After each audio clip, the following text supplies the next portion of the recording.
Wonder of wonder, miracle of miracles.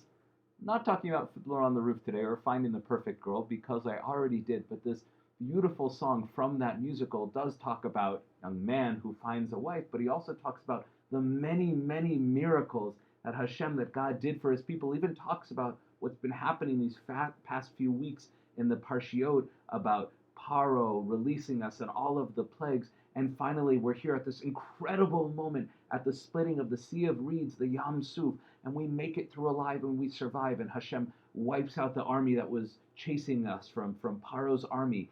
And then Hashem gives us water and manna from heaven, miracle after miracle. It's absolutely incredible. And we literally need to thank God.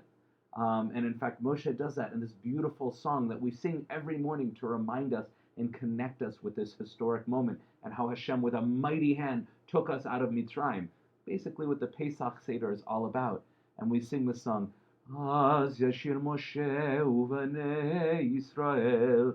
And then Moshe will sing, which is forward-thinking. Hashem will continue to be there for us. And the children of Israel sang this song to Hashem, I will sing to God, exalted is he, great is he, for he threw the horse and the rider, meaning the Egyptians, into the sea. And it goes on with this beautiful, true poetry. And it's actually quite common, both in ancient literature and the Torah, to have these songs of praise.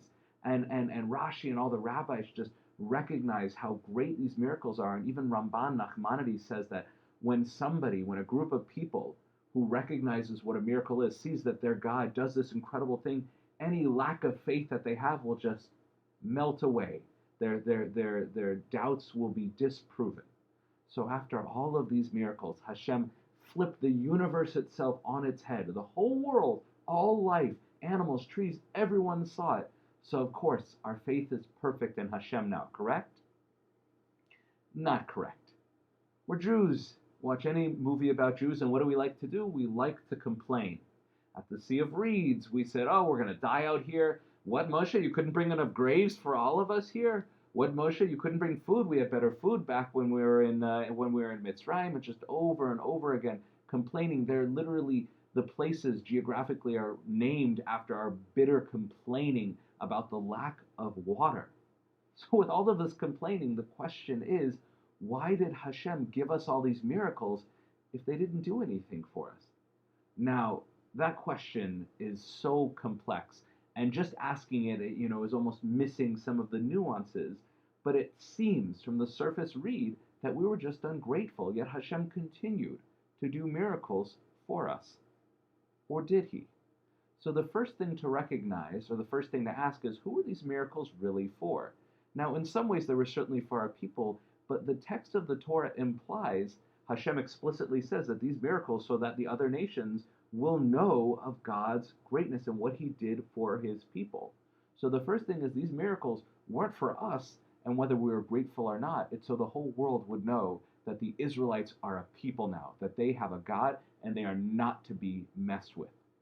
The other thing that's really important here, and again, this comes up constantly in the text that we read, and Moshe says it explicitly, is that this day, Moshe is saying about that day when they went through Yam Suf, will be a sign for generations, meaning that it's not for you who are standing here who are so cynical because of the suffering, the true emotional and physical suffering that you've gone through. This is for your great, great, great, great grandchildren, for the Joels and the Sarahs and the Meiras and the Mikeys in the future. These miracles that you may complain about now, you're still going to keep talking about them. You're like, oh, remember when Hashem did those miracles, but then he still didn't give us enough food? Well, you know what? The complaining, we can get past that. But we still hear the fact that the miracles happen. And even if you weren't able to be grateful at the time, we can be now. So the miracles were almost for everybody else except for the Israelites. But again, it's never as simple as that. Because what we notice is that before the giving of the Torah, there were a number of mitzvot given to the people. And they all seem to have something in common. Shabbat, having a Brit Milah, circumcision, the holiday of Pesach, and the mitzvot around that. And those were all connecting the people to a powerful historical moment that brought them together as a nation, that created a moment in time. And the Israelites who came out of Mitzrayim were just that. They exist at a moment in time, but we need something that is time immemorial. So after Har Sinai, we started to get new mitzvot, more practical mitzvot about day-to-day living, about business, about prayer, about charity, about ways to connect to each other and to God that aren't just connected to one national moment. And so too, before Har Sinai, whenever there was a miracle, Moshe would lift up his staff and there would be this might and this power as if it were the hand of God. But then the staff slowly started to go out of the picture, and it started to be more of a conversation. Hashem would speak with Moshe, V'daber Moshe, V'yomer, and then the people would hear that conversation, and it became more of a dialogue. So you saw with the people very quickly that the miracles, which were meant to create a moment in time that everyone could look at, but in terms of the actual relationship with God and the people, that's not the point of miracles. The miracles were there for the future.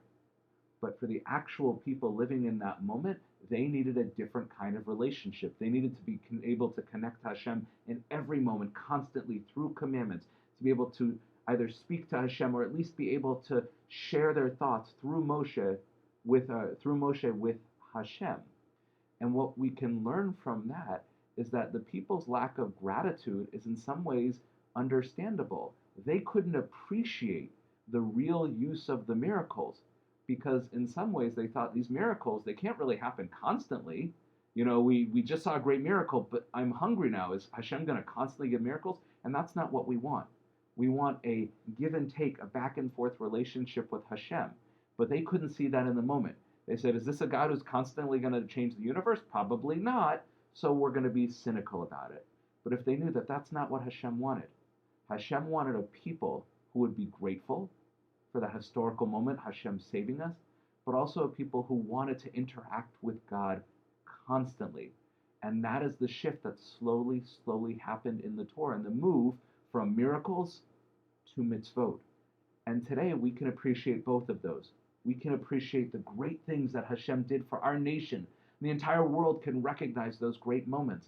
But we can also see that Hashem doesn't want to be the God of miracles. Hashem wants to be the God of every day, of every single moment, in our heart, in our minds, constantly. And if it's only the God of miracles, then we ignore God until a miracle happens. But if God is the God of mitzvot and moments, then God can be with us always. And that is something we can appreciate today with a great deal of hindsight. So I wish everyone a Shabbat Shalom and be well.